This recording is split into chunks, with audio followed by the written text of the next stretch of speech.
Right, Mastery Pack Guardian spoilers are out, bar one card, one mysterious card, but this does mean we have a lot of cards to go through, so I'm not going to focus on anything that's a reprint in the set, or in general has more limited focus, with the exception of course, the old one card. So starting off with our Marvels, we have Binding of the old one, Disenchantment of the old one, and Smelting of the old one. Unfortunately, they are a little bit on the limited side, due to being a specific crush trigger, right? They have to specifically hit a Guardian hero in order to trigger, which is a bit unfortunate because they are really cool looking cards. I think they're my favorite Marvels to date, which should hopefully mean they're a bit easier to collect as well because, you know, they're not super playable. I mean, there is the opportunity that they can feature as sideboard tech into Guardian mirror matches, but yeah, they unfortunately have that limited focus. I feel like they could have been Majestics, just crush effects, maybe toned down a little bit. But anyway, they look gorgeous. Accompanying them, we have our Leyline of the old one, which is definitely a legendary aura that I am definitely for. Then we have our Alt Art Seismic Surge tokens representing the 3 different regions, also mirroring the old one cards. And then lastly, we have our Testament of Valda as our Marvel Shield equipment, right? Then, joining those actual playable cards, plus the tokens, we have 3 heroes. So we have Old Valda, Young Valda, and Bravo, the original, as a young Marvel hero. But this does mean we are still missing specifically one Marvel card. Now, if we look at the set composition and we tally up the legendaries, the majestics, rares, and commons, along with the tokens, what this actually means is the final Marvel is specifically a Marvel card. Now, what this usually hints at is it just being a hero. So I wouldn't be surprised if it is just Bravo the Flattering Showman, which is the new Bravo from the Welcome deck. But, you know, there could be a little bit of mystery there. So I've taken the cards specifically from the Fab card database, right? So the one actually uploaded by LSS. I would assume they're on Fab Arena now as well. But what I mean to say is they've specifically only uploaded the 129 cards, right? So they're holding the last card back for some mysterious reason. Now, Valda is 001, Bravo is 129, so the last card can either be 130 or 000. Now, 000, often held for a Fable. We know there's no Fable in the set. But that doesn't mean there can't still be something juicy and secret as a Soul Marvel card in the set, right? But on to the actual card. So starting off with generic equipment, and we have a very, very interesting Crabman suit of armor that everyone can use, but not everyone can really take advantage of. So when this defends, put a face-up card from your arsenal on the bottom of your deck. If you do, draw a card, and this gets +1 until the end of turn. Essentially, a Crown of Providence Light, right? One less block. Plus, it has to specifically hit a face-up card in your arsenal. But it is definitely very, very interesting design. Probably, in some sense, one of our stronger generic sets of equipment. Now, for me personally, the only heroes that really come to mind for face-up cards are Ranger and Guardian. Guardian with Heave, Ranger with loading arrows face-up, or just loading face-up in general. So it is definitely nice to have these as a supplementary slot, as a little bit of, you know, play around Arsenal disruption. I mean, you can take it in tow with Crown of Providence if you really wanted, right? And have 2 defensive pieces that play around Arsenal disruption. So they are very, very interesting design. I'm very curious to see where they land, right? What decks can actually run them comfortably. But yeah, as a generic design, they're definitely what we sort of want to see, which is, you know, something akin to the legendary effect, but obviously with restrictions, hence the has to be a face-up card. Then, on the side of Guardian equipment, we have Gauntlets of Boulder Hold, Richter Scale, and Crater Hoof. So we are missing a helm, but we're not missing a helm in the set. This is one of those reprints that, again, we're not really going to jump into. So if you're curious, the helm reprint is the Helm of Ice and Peak, which is just a little bit of block, and then you can use it to gain an intellect. Doesn't have go again, though, so it's your turn ender, which is not so great in Guardian, but that is the reprint featured alongside these 3 cards as our main Guardian equipment in the set. So, Gauntlets of Boulder Hold. Action, pay 3, destroy this. The next Guardian attack action card you play this turn gets +2. Go again, and battle ward 1. So it's very similar to Crater Fist, which is basically the same thing, except it has temper 2, and its buff can only go on a crush card. So it's a little bit more freeing, but it's also a little bit weird, because it sort of slots in between Crater Fist and Goliath Gauntlets, right? So if you want solely the +2 and the flexibility to put on anything, you probably still just take Goliath Gauntlets, and then if you want something a little bit more tankier, you just take Crater Fist, right? But still, full limited should be nice and fun. Richter Scale. Battle Worn 1, and action destroy this, create 2 Seismic Surge tokens. So with all the equipment, you can get use out of them and then still proc their effects, which is definitely nice, right? For instance, Crater Fist would only be 1 extra block over Gauntlets of Boulder Hold, because you can only use the Temper 2 once, right? Otherwise it'll break. Although you could remove counters, right? But yeah, Richter Scale. Create 2 Seismic Surge tokens, so it is essentially worth 2 resource value, right? Again, Seismic Surge specifically has to go into a Guardian attack. but it is still kind of nice, right? Create 2 Seismic Surge tokens, feed that into some of your other effects, right? So for instance, the new aura and its upkeep trigger of requiring Seismic Surge in play, this can sort of do that, though again, Tectonic can, but this doesn't have cost, right? And again, it still has a little bit of block.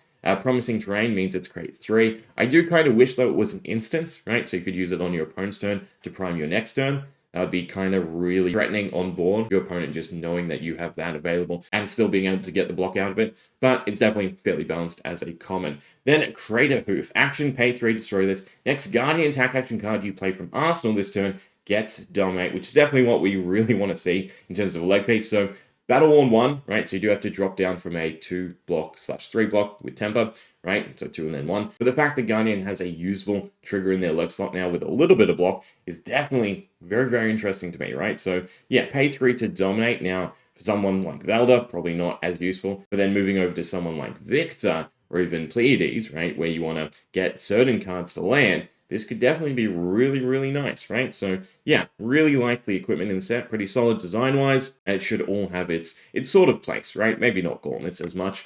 Then in terms of shield support, we have 2 new shields, along of course with our Visit of Anvilheim and our legendary Testament of Valahai. So Hoarding of Denial and Tremor of Resistance. Tremor of Resistance, I don't think is usable. I feel like it should have had 3 block value, although maybe that's a little bit too strong, again, as a common. So if you control Seismic Surge tokens, this gets +2, and then Blade Break, so it doesn't compare to the plethora of Temper 2 shields that we have access to. So yeah, a bit unfortunate. But Hoarding of Denial. This gets +X while defending, where X is the number of cards with cost 3 or more defending this combat chain. So it is the whole chain, meaning that it is a pretty decent shield into wide, right? Because again, you just block, block, block, and then maybe Hoarding of Denial is now another 3 block, or you'd spend your whole hand and maybe it's a 4 block. So yeah, it could definitely have its usability, especially with the fact that we're getting more incentive to take big attacks and block with big attacks instead of, paying for defense reactions or anything like that. So I can definitely see Hoarding of Denial being a solid, maybe 3 block shield, which is then definitely comparable to, again, the Temper shields, right? So Testament of Valahai we have touched on, but essentially 5 block value overall. But of course it is a prime target to remove counters from without Visit Anvilheim. But, Visit Anvilheim I think goes a little bit better with Seasoned Savior. Then, in terms of other defensive support, we have Solid Ground as a micro text card. So I will show the highest rarity of the cards if you're interested. So Solid Ground is a defense reaction, 3 cost, but costs 1 less for each Seismic Surge you control. It doesn't seem too difficult to get this down to a nice 0 cost 5 defense reaction. Plus, it's also just a nice blue pitchable. So, really solid card, and I think it will probably end up featuring as a decent Guardian stable. I mean, again, even getting it to a 2 or 1 cost, I think is just fair as a blue, right? Seismic Shelter, go again. Attack action cards you control get +X while defending, where X is the number of Seismic Surge tokens you control. At the start of your turn, destroy this, right? So 1 Seismic Surge, you've got a whole bunch of 4 blocks. 2 Seismic Surge, you've got a whole bunch of 5 blocks. It is a 0 cost aura, so you can find it with Imposing Visage as well. So yeah, this is also really nice Majestic. Again, just more incentive to take a whole bunch of attacks and still be nice and defensive. Then on the common side, we have Crash and Bash. When this defends, you may reveal a card with Crush from your hand if you do create a Seismic Surge token. So I do still think this is a nice solid 4 block in red, right? So you block 4, reveal a card, get a Seismic Surge leading to your next turn, and then that Seismic Surge will pop at the start of your turn for that discount. So, you're still getting the red pitch value out of it technically, right? So yeah, I do think it is a solid block. Again, just overall more incentive to take more attacks. Then, in terms of Surge generation, we have our Leyline of the old ones, our Tectonic Instability, Promising Terrain, and Seismic Eruption as another micro-text card. So, Leyline of the old ones, Legendary, Instant Aura, so you can only have 1 of it, and it doesn't block, but when this enters, you get to create a Seismic Surge token, and then whenever you deal damage to any target, you get to create another Seismic Surge token. So, if your opponent doesn't really have a way to deal with this, you can definitely get a nice lot of value out of it. It does have an upkeep requirement at the end of your turn that you control at least 1 Seismic Surge token, which again should be easy enough, right? Especially with equipment, especially with some of the other ways we can generate Seismic Surge. Tectonic Instability, each hero puts a card from their arsenal on the bottom of their deck. If they do, they draw a card. Create a Seismic Surge token equal to the number of cards drawn this way. So you can clear your opponent's arsenal, right? And then go into a dominant, which is definitely really nice as Valda Guardian. You then also get 2 Seismic Surges off of that if you're sinking your own. And then as Valda, because you're forcing your opponent to draw, you get another Seismic Surge. So yeah, this could be a nice easy way to create 2 Seismic Surge, clear their arsenal, and then dominate them for, well, good damage, right? So it definitely has its ups and downs and some strategic value to it, but I do think it's a really nice rare. Promising Terrain, if you would create 1 or more Seismic Surge tokens, instead create that many +1. At the beginning of your action phase, destroy this, then if you control 3 or more Seismic Surge tokens, you get to draw a card and gain a life. So yeah, just a nice little amplifying effect to all of your Seismic Surge generation. So it's not specific to an action card or anything like that. You can use Tectonic, get 2 out of it. You can use the new Richter scale, get 3 out of it. The ley line, every time you deal damage, you'll get 2 Seismic Surges. So I do really like Promising Terrain. And then again, once you hit that 3 mark, you get a card back on your following turn. So you can use it to get resources. Obviously, it's a little bit of a downgrade since it's a blue pitchable. And I'd say comfortably you're probably getting 1 to 2 extra Seismic Surges off of it. But the fact that it then gets you a card back at the start of your turn, again, if you have the 3 Seismic Surge, and this is not destroyed, your Seismic Surges aren't destroyed, is definitely really nice, right? To go along with it, Seismic Eruption. So create 3 Seismic Surge tokens, another Guardian instant. Just a nice, good generation effect, especially when we compare it to other cards that have generated just solely Seismic Surges in the previous sets. Then we also have Geyser of Seismic Stirring and Aftershock. So both these are commons, they come in a full set. So for Geyser of Seismic Stirring, go again, this enters your arena with 3 energy counters. When it has none, destroy it. At the beginning of your end phase, remove an energy counter from this and create a Seismic Surge token. So yeah, it's a bit hefty, being a 2-cost card, but, you know, again, it can still have its use. Again, it does combo with Promising Terrain, and in a sense, you are getting that little bit of extra value, right? You pitch a blue into it, you're floating 1, and you're eventually getting 3 resources back.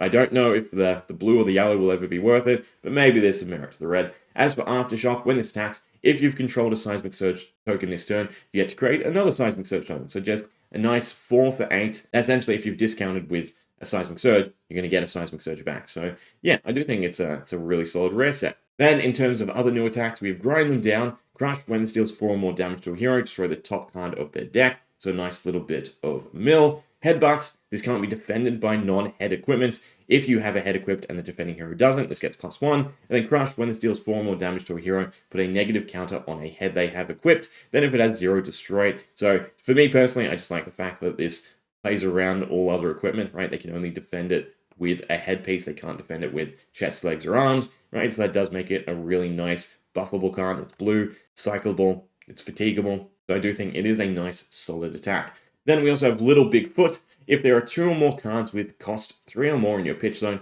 this gets +4. So blue, it can be a 4 for 7. In red, a 4 for 9. So slightly above, but not too far above rate. And unfortunately, it doesn't really synergize with Seismic Surges. But, you know, as a fatigue card, maybe. Then we have a couple new Heave options. Overswing and Rubble Razor. Overswing, next Guardian attack action card you play this turn, gets +3, go again, and Heave 2. So you can essentially pay the cost up front to then have the discount go to an attack action, but then you will have to repay for it again while it's in your arsenal. But it is a nice Guardian buff that works straight away. In the sense of fatigue, I think just being able to get the Seismic Surge off of it and then maybe cycle it away with one of the new generic equipment pieces might be kind of cool, but it probably doesn't do quite enough. Because normally with Heave attacks, you're essentially paying part of their cost up front, right? So Rubble Razor, Heave 2, a 4 for 8, but you can essentially arsenal it, get 2 Seismic Surges, and then in the following turn, it's only a 2 cost, allowing you to essentially push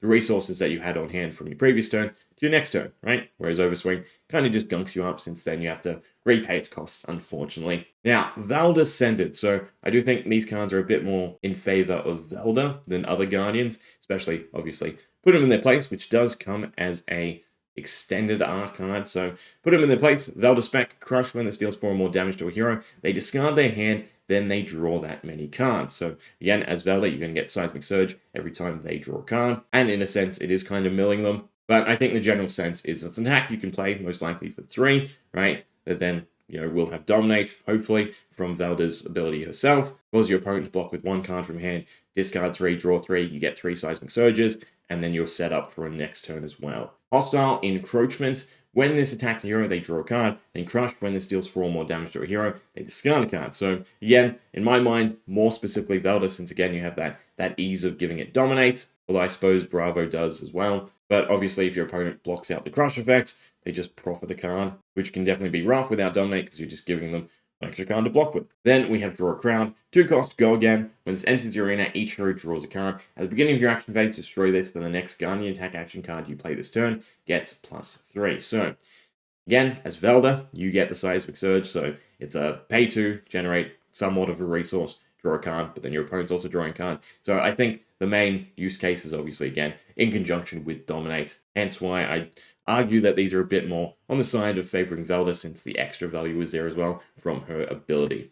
But in terms of Clash, right, obviously really good for Victor, but I think solid enough for everyone else as well. So we have Test Divine Grip, which does come as microtext, Clash of Bravado, Daily Grind, and Peck Perfect. So Test Divine Grip, nice red form block, and when this defends, clash with the attacking hero. If there is a winner, the other hero discards a card. So the fact that this could potentially be an extra card worth of value is pretty nice. So it will definitely be a stable block of Guardian, most likely, right? Maybe barring fatigue lists that, again, still stick to less attacks. But then we have Clash of Bravado as an attack that has, when this defends, clash with the attacking hero. The winner destroys an aura the other hero controls. So it is Clash on defense as an attack. So again, pretty nice as Victor, but potentially situational because it is aura disruption.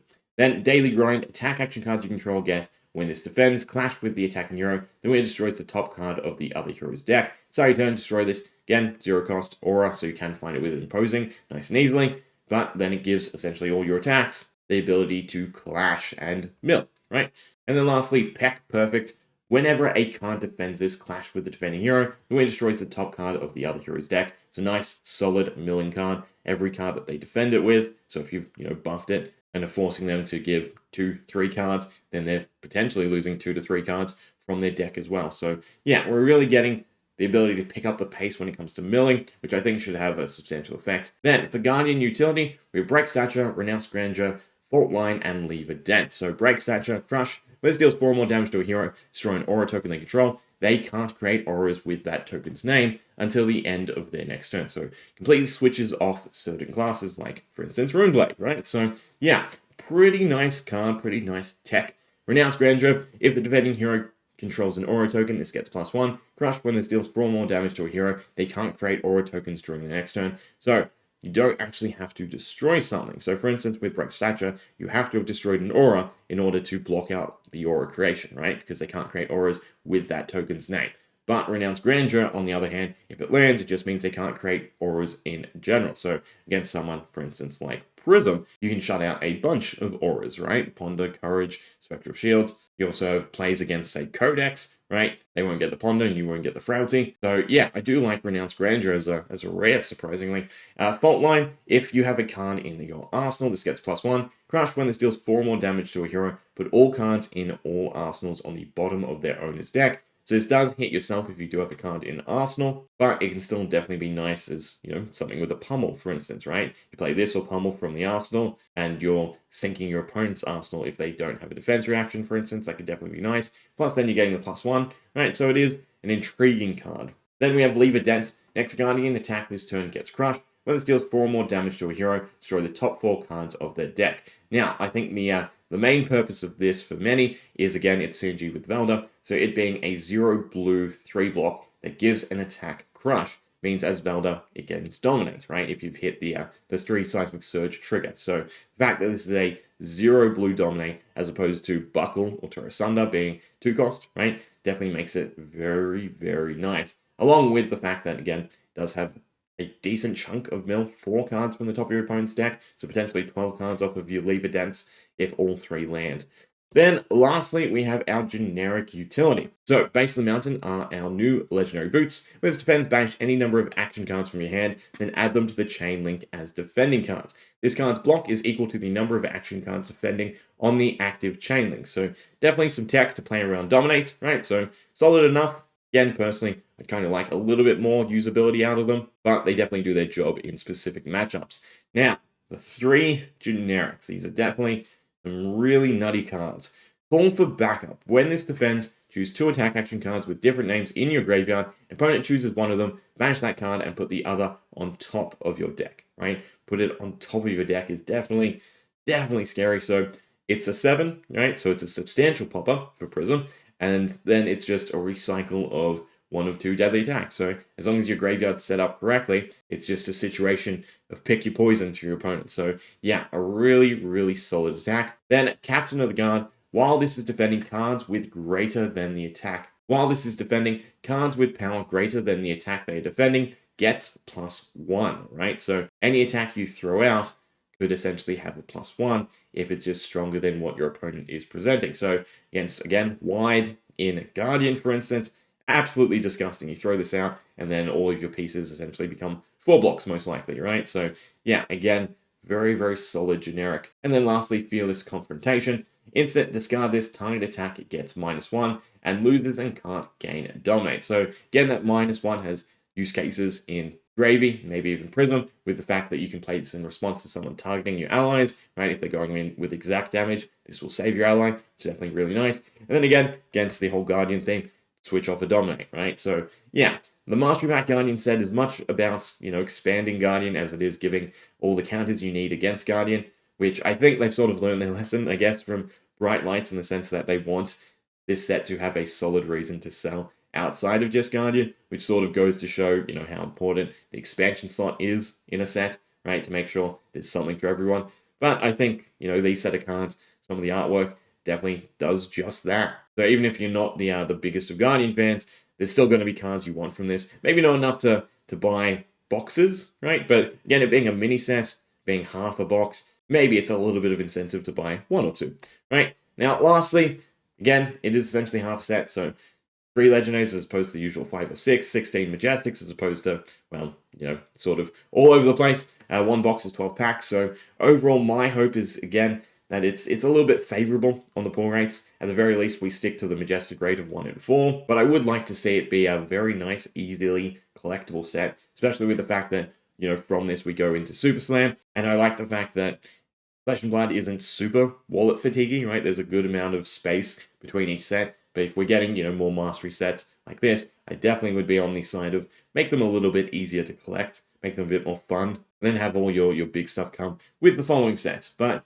again, from Alcest's side, they need to sell boxes, and the easiest way to do that is to tweak the rates and make it so you have to buy a bunch, right? Tie in the fact that the Marvels are solely Guardian specific as well, right? For instance, if the new Legendary Boots had a Marvel, I feel like that would probably be the biggest chase element from Mastery Pack Guardian, whereas everything else, you've got 2 young heroes currently, you've got your 3 Seismic Surge tokens, which are definitely gorgeous. I'd say they're a bit lower on the list. And then you have the set of the 3 essentially limited cards, right? So the Marvels look gorgeous, but they're not the greatest cards in the world, unfortunately, in terms of where, prices usually fall from sets, right? But, I'll leave it there. You excited for Mastery Pack Guardian? I think I'm excited mainly because I've just never really touched Guardian. This makes me want to. But I think we'll definitely take a crack at Valda. Anyway, hope you enjoyed. See ya.